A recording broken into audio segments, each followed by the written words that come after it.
Hello and welcome to another session on appreciating poetry. We started with Sonnet 18 and we did the first the first quatrain of Sonnet 18 by William Shakespeare. Now we are to do the second quatrain. So the first quatrain is a small recap. The poet, in the first quatrain, he introduces the major concern or conflict of the poem, as usual, to do with the sonnet structure, especially the Shakespearean sonnet or the English sonnet, which introduces the conflict or the concern, major concern in the first quatrain itself. And what is the major concern here? The poet painstakingly tries to compare the beauty of his beloved to several natural phenomena. He wants to immortalize the beauty of his beloved, but as he proceeds, he understands that all natural phenomena are subject to death and decay, and therefore he feels that the metaphors that he had used are all inappropriate. And in the first quatrain, he compares the beloved to a summer's day, and then he quickly changes his views about it because he knows that he feels that his beloved is more lovelier and temperate than the sun that he has compared to. Now, summer's day, again, that particular word we can take the summer season as well as the summer's day to further analyze why Shakespeare quickly moves away from this metaphor. This is because summer season is on lease. That's what he says. The period itself is a limited period, and the summer will soon give way to fall or autumn season or the early winter, which signifies death and decay as such. So he doesn't want to use the summer season because summer season itself is limited, and therefore he feels that it's inappropriate. He cannot immortalize the beauty of his beloved with a changing season, and that too a season which is limited. So he quickly moves away from it. Now, if you take into account the summer's day as such, now moving from season to day, you feel that you find that day again gives way to what? Night. Night is again the end of something, the end of the day. That particular day ends with the night, and there is darkness and death again. Night is associated with darkness, death and decay.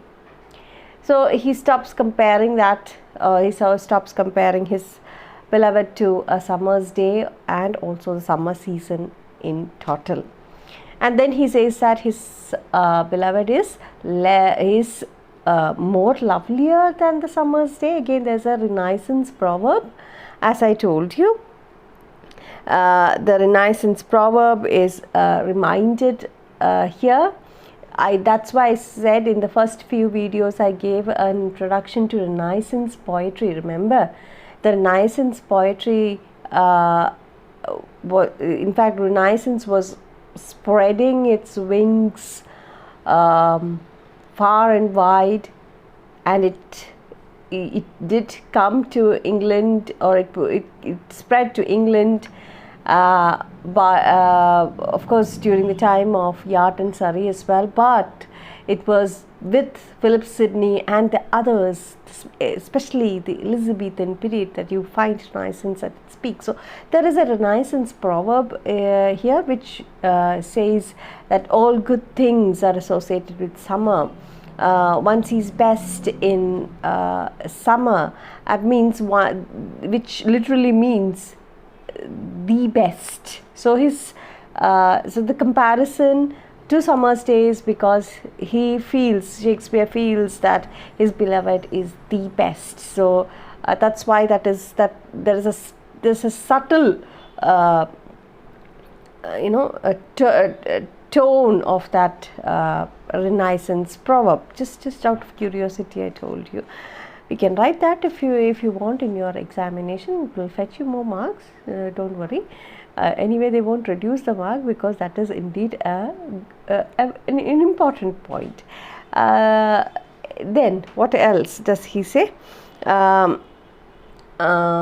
He feels that, now again the word temperate, I told you about the word temperate. Temperate refers to being gentle, being calm. So he feels that his beloved is more gentle, more calm, and not as harsh or extreme as the scorching heat of the sun. The sun is harsh. Sun looks beautiful, bright. Summer's day is bright and beautiful, but the heat of the sun can be harsh and extreme. So he says that his beloved is not as harsh as the sun's heat. He is gentle, he is temperate. Again, if you dwell a little deeper, you will find the reference to what you'll find a reference to the word the word temperate itself. It comes from the Latin word tempus, which means a period of time. So there is this subtle tone of death and decay throughout the poem. You will find that in the first happenings, or starting or beginning from the first quatrain itself. So I hope this is clear to you. So if so, we shall move on to the next quatrain.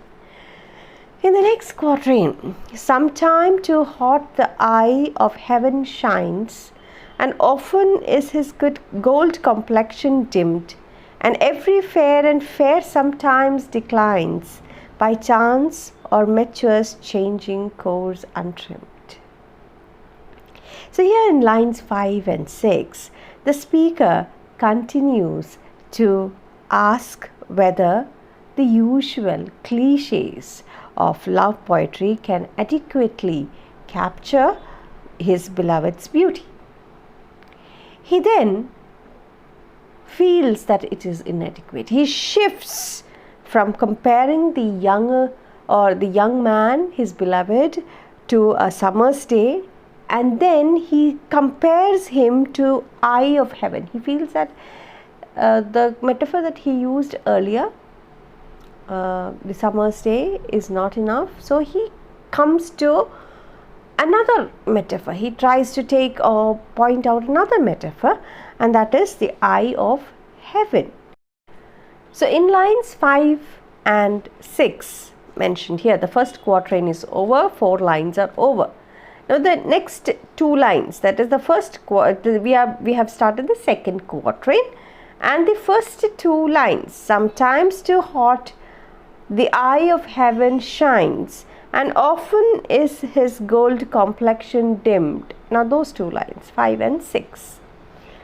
Now in lines 5 and 6, the speaker continues and to comparing his beloved to some natural phenomena, and he feels that he is asking whether the usual cliches of love poetry is or can adequately capture the beauty of his beloved. Here in this line, you will find that earlier he was comparing his beloved to a summer's day, and it was to a summer's day, and it was to a summer season as a whole that he was comparing his beloved to. Now he comes straight to comparing his beloved to the eye of heaven. Now what is the eye of heaven? What is the eye of heaven here? Eye of heaven is a reference to the sun itself, right? The sun is often called, or often a symbol in Renaissance poetry. It is often invoked in all love poems, especially in the Renaissance love poems. And it is a symbol. Sun stands for a symbol of extraordinary beauty and brilliance. Okay, so in the first quatrain, he was comparing his beloved to a summer's day that sees the day which is bright and beautiful, and also to the summer season as such, which is limited again. That's why he stops comparing his beloved to the summer's day as well as the season, because he feels that a limited period. So he stops comparing his beloved to the summer's day as a whole or a summer's season as a whole, and then he comes straight to comparing the youth, the young man, to the sun itself. Okay, because sun again is a symbol in Renaissance poetry, a symbol of brilliance, a symbol of extraordinary beauty. Now again, you have seen Shakespeare, you have already studied Shakespeare's Sonnet 29. Remember the word state and how he plays with the word state. There's a pun used in the word state. Each time he uses the word, he means it differently. There's a different interpretation, different meaning to the word state. Likewise, here also he has used the word. Now look at now he's not used the word sun. Now he's playing a pun on the word sun with the sound. He's playing with the sound. Now the word sun sounds a lot like the word sun, S-O-N, sun. Now Shakespeare lived in a period which was obsessed by, obsessed in using puns. The Elizabethan period, they loved puns. Okay, they loved to use puns, and not only that, these English spellings also were not standardized at that time. Even there is always a change. It was not standardized as we have today.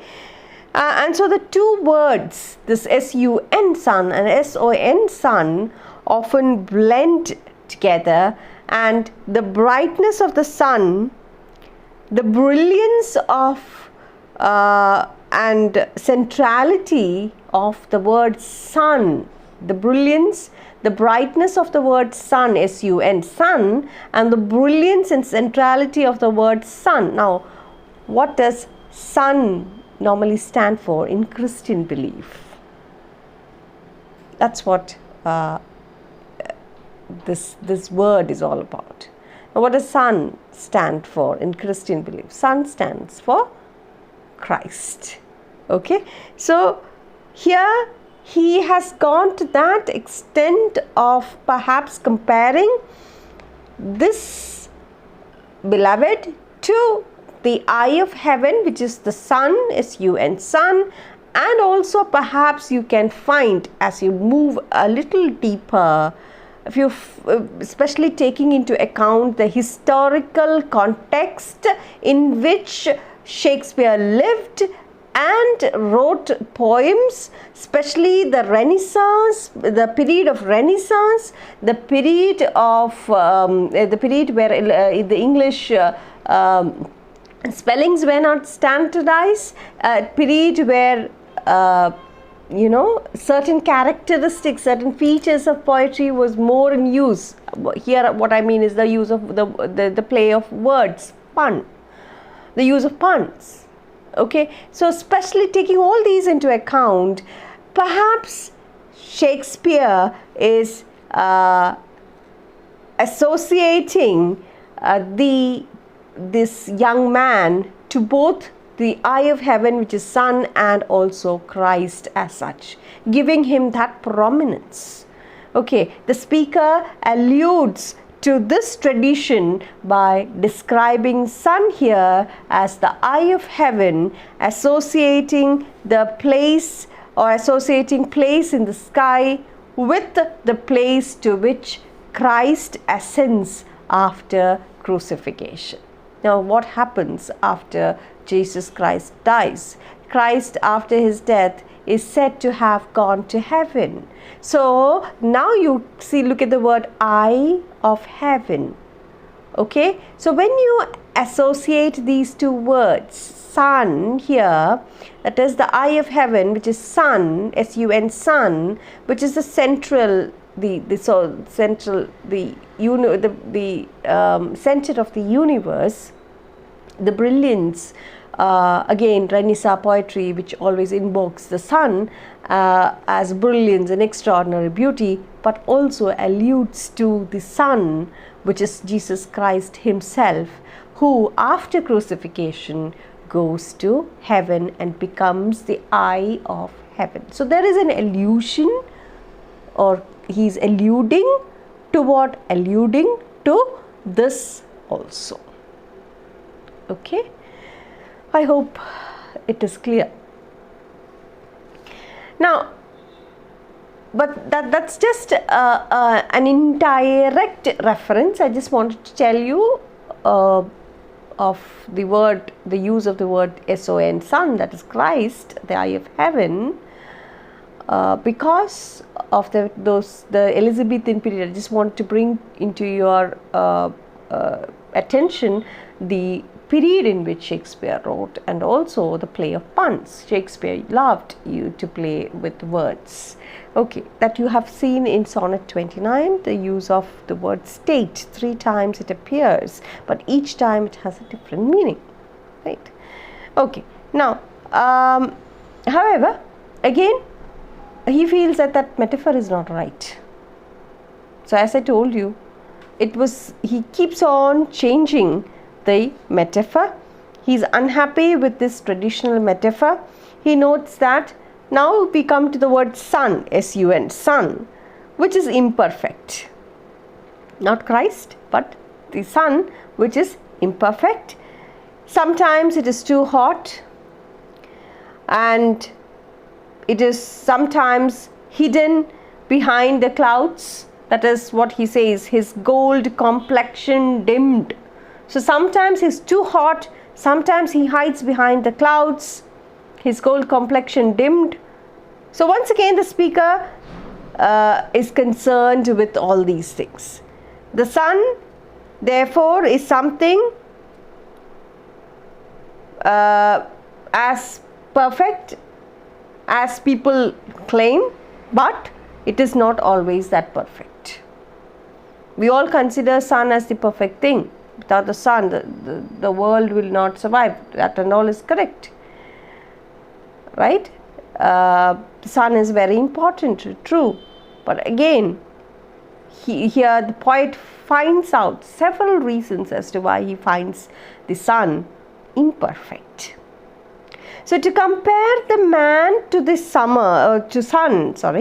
to compare the man to sun, S-U-N, sun, is thus to admit that he might change his beauty sometimes, or his beauty might be obscured. That's what he says. Sometimes he's too hot, sometimes he's bright and brilliant, and sometimes he is hidden behind the clouds. Sometimes his gold complexion dimmed. So that shows that the beauty of his beloved is sometimes obscured. The speaker's underlying argument thus becomes very clear, and his complaint is consistent throughout. His complaint of not being able to find the appropriate metaphor to compare his, or to immortalize the beauty of his beloved. So the traditional metaphors that his culture offers for describing beauty all imply that beauty is itself impermanent. Okay, so he says that all the traditional metaphors that poetry uses to describe the beauty of the beloved, if you observe all these metaphors carefully, you will find that all these metaphors are imperfect because they are not able to immortalize the beauty of the one they are speaking about, or whatever they are speaking about, by using these natural or traditional metaphors. Now again, I asked, what is this traditional metaphors? The traditional metaphors, the metaphors that are used by poets, the classical writers, as well as which is in vogue in poetry, which is already there in poetry. The usual metaphors that is used, which stands for a symbol. For example, the sun here, there is the sun, which is a symbol of brilliance and extraordinary beauty, is an example for traditional metaphor, especially a Renaissance poetry, in love poetry, a characteristic of Renaissance love poetry.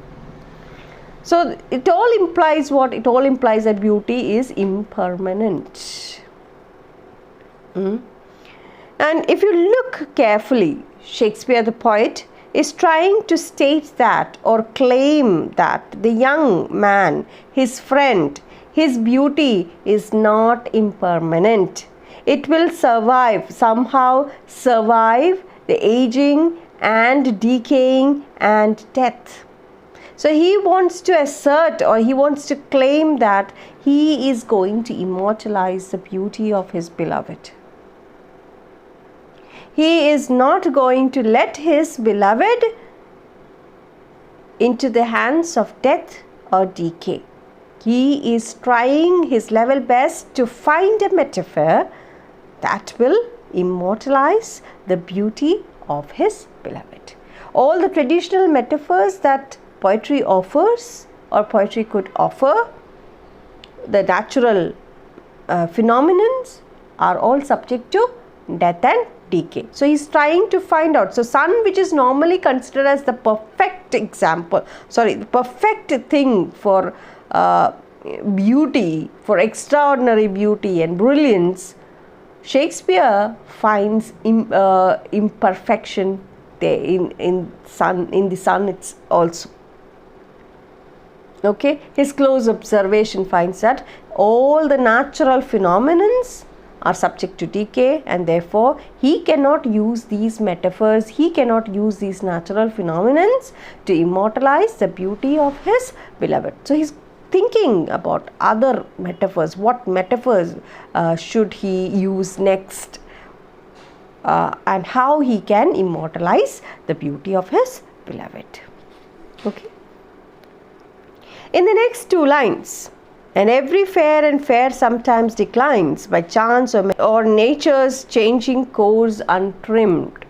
So in the next two lines of this quatrain, the speaker provides a summary of the poem as such. The argument so far, a brief argument so far.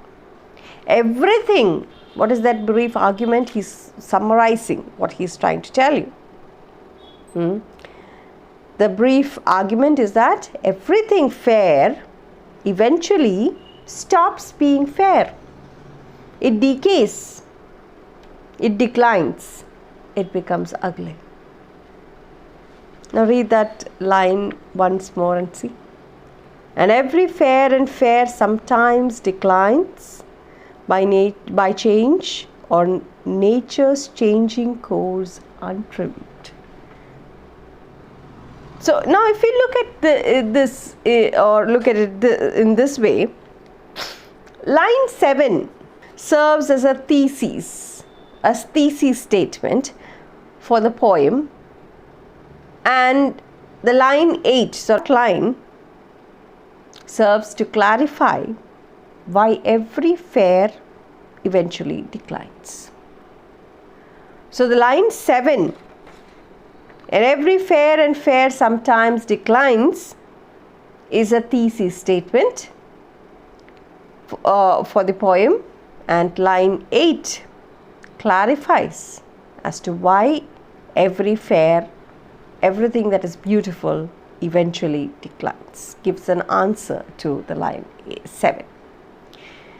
Now, the speaker, Shakespeare, the poet, specifies 2 reasons.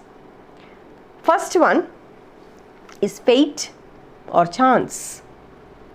Sometimes he suggests that people are, sometimes could be as young youth, you may be very beautiful. What if you have an accident and you are injured or you are disfigured, and then the beauty that you have is lost? So anything can happen. You don't have to wait till you are old. Anything can happen to you anytime, right? So that is one reason. Everything that is fair will finally or eventually decline. Now, one definitely might want to avoid such accidents, such situations, right? Now, second reason is much of this decay and death, he says that it comes from nature itself, from its unchanging course, which is untrimmed. Nature goes in a linear motion. Okay, it doesn't have a stop, doesn't pause. It goes in a linear motion. So its course is unchanging and it is untrimmed. You cannot stop nature, and therefore there is decay. Time will move on, and likewise everything that is beautiful will have to fade one day. Every blooming leaf, the tender leaf today, will have to fall as a pale leaf tomorrow, as a dead leaf tomorrow, right? Okay, the fallen leaf, every blooming or tender leaf will have to fall one day. So nature has its decline, nature has its death and decay. So the phrase itself is very complex, but it's worth pausing over and thinking about it. The words changing course refers to the cycles of birth, growth and decay which characterize all natural phenomena. From changing seasons to the lives of all organisms, from the lowliest plants, a small plant, from the grass to the most beautiful human beings, everybody, all of us are subject to decay. The word untrimmed means, in this context, it means stripped of ornament. Now, since you are BA English Literature students, you have to not just understand the poem, the base meaning of the poem, but also you have to go deep into it. A deep analysis is essential. I'm going to take you a little bit slowly, slightly, to criticism also. Okay, so this untrimmed, the word untrimmed has another meaning, which means stripped of ornaments. So the speaker suggests that ornaments, which includes, that's why I said it's little to do with the criticism side, the theory side. It's to do with poetry, writing poetry, and the use of words, poetic dictions, and other figures of speech in poetry, which is considered as ornaments. So, including poetic ornaments like metaphor. Metaphor can be considered as an ornament. Here the poet is trying to find out a proper metaphor to immortalize the beauty of his beloved, and also the metaphor is like acting as an ornament which beautifies his poem. Okay, so this serve to the metaphor or the simile, this poetic metaphor or the simile serve to obscure the basic facts of life, that everything that's born will eventually die. In attacking the basic metaphors and similes of love poetry, he hopes to show that his readers what nature's changing course looks like, and it is not very pleasing. So when we use these metaphors in poetry, the sun, comparing one to the sun, comparing one to other natural phenomena, what happens is the poet is obscuring, marring or obscuring, not making clear the basic reality. Reality is dimmed. What is the reality? The reality is that whatever these beautiful metaphors are, these beautiful ornaments, however beautiful they are, if you look at these natural phenomena, especially the metaphors used in love poetry, that's why he says, shall I compare thee to a summer's day? And then he changes his views. So in a way, he's also like a critic. He's trying to tell you certain things about poetry, writing poems also. It's not just a love poem, but also it is very, very important when it comes to poetry, because it's also a rejoice or celebration of poetry, how poetry is important and how poetry can immortalize things. Just like art, just like a work of literature, how it stands as a permanent thing. Poetry also is something that should be able to bring reality, mirror reality. You will study that in next year. And when you study liberal humanist theory, you will come to Dr. Johnson, and Dr. Johnson speaks about Shakespeare, his views on Shakespeare, his theories on his views on Shakespeare, and how Shakespeare uses poetry as a mirror of reality. So here he says that all love poems, so he's in a way arguing against the love poems, the usual metaphors that were used in these love poems, which obscures what? The basic facts of life. I hope that is clear.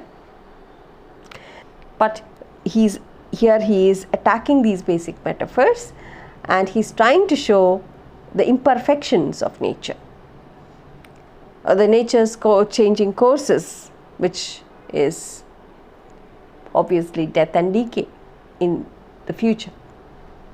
Nature's courses will untrim every beauty of his ornaments. What does nature do to all beautiful things? Natural beauty, nature here also refers to nature's movement is linear movement. It moves forward. It doesn't go back. It doesn't stop. It doesn't pause. It moves forward. A tender leaf today will fall tomorrow. A butterfly born today will die soon. Right? So likewise, that is the case of human beings also. So nature, its course will untrim what? Every beauty of his ornaments. Every natural beautiful things will be bereft of its beauty as nature progresses, as the nature's course moves on. So when you associate that with the poem, what does it mean? If he is comparing his beloved to the sun, which is imperfect, which is used in all the love poems, the Renaissance poem. So he's in a way attacking the Renaissance love poetry also. The usual basic metaphors are being attacked, and he says that that is not an appropriate thing to compare his beloved's beauty. I need much more higher thing than this. He says that he's not comparing here, or the last two lines of the quatrain, the seventh line and the seventh and the eighth line, tells you that everything that is fair, its fairness will eventually decline. Why? Because the nature's course is a linear motion. It goes forward, and it untrims every beauty of its ornaments. That is, all natural beautiful things will have to lose their beauty, will be bereft of its beauty as nature progresses. Okay, and the basic metaphor of love poems, which is use of too much use of natural phenomena. He feels that the use of natural phenomena will obscure the basic reality of or the basic facts of life. So he says that he's attacking these basic metaphors. In a way you will find this theory, sambhavam, തിയറിയുടെ ചെറിയൊരു spark അവിടെ കാണാം. Okay, അത് criticism literature students ആയതുകൊണ്ട് പറഞ്ഞു എന്ന് മാത്രം. ഇതിനെ പറ്റിയിട്ട് കൂടുതൽ നമുക്കിനി അടുത്ത വർഷം പഠിക്കാനുണ്ട്. അതും കൂടെ ഓർത്തിരിക്കണം. അപ്പോൾ ചുമ്മാ എന്തെങ്കിലുമൊക്കെ ഒന്ന് വായിച്ച് മനസ്സിലാക്കി ലവ് പോയമാണ്, എല്ലാം കൊള്ളാം, നല്ല ഭംഗിയുണ്ട് എന്നൊക്കെ പറഞ്ഞു പോകുന്നതല്ല ലിറ്ററേച്ചർ എന്ന് പറയുമ്പോൾ. അതിനകത്ത് ഒരുപാട് കാര്യങ്ങൾ വരുന്നുണ്ട്.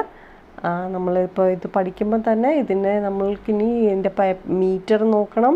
മീറ്റർ നോക്കി, like you have to find the iambic meter, how it is used in the poem. You'll have to, as I told you, there's a use of trochee in sonnet 18, though it is mostly in the iambic pentameter. You will find trochee also. You will find alliteration, you will find assonance, you will find repetition, you will find the rhyme scheme. All that we'll be doing as practical, we'll be doing it when you come to class. And also you must bear in mind, there is ഇതിനെ പറ്റിയിട്ട് ഷേക്സ്പിയറിൻ്റെ പോയത്തിനെയൊക്കെ പറ്റിയിട്ട് ഒരുപാട് critics എഴുതിയിട്ടുണ്ട്. അപ്പോൾ critical analysis വരുമ്പോഴും നമുക്ക് ഈ പോയമൊക്കെ ഓർമ്മ വേണം. All right, he is attacking the basic metaphors of love poem, and he is trying to show his readers what nature's changing course looks like, which is not very pleasing. And so then he comes back to, or he speaks about what happens to to a person, or what happens to a natural thing in life. What happens? Nature, it's a linear movement, and it will, in nature's unchanging course, it will untrim every beauty of its ornaments. Okay, the natural all natural phenomena will be bereft of its beauty as it ages, or as life progresses. Okay, as nature progresses. Okay, so we'll stop here and we'll take up the third quatrain in the next class. So thank you and keep safe.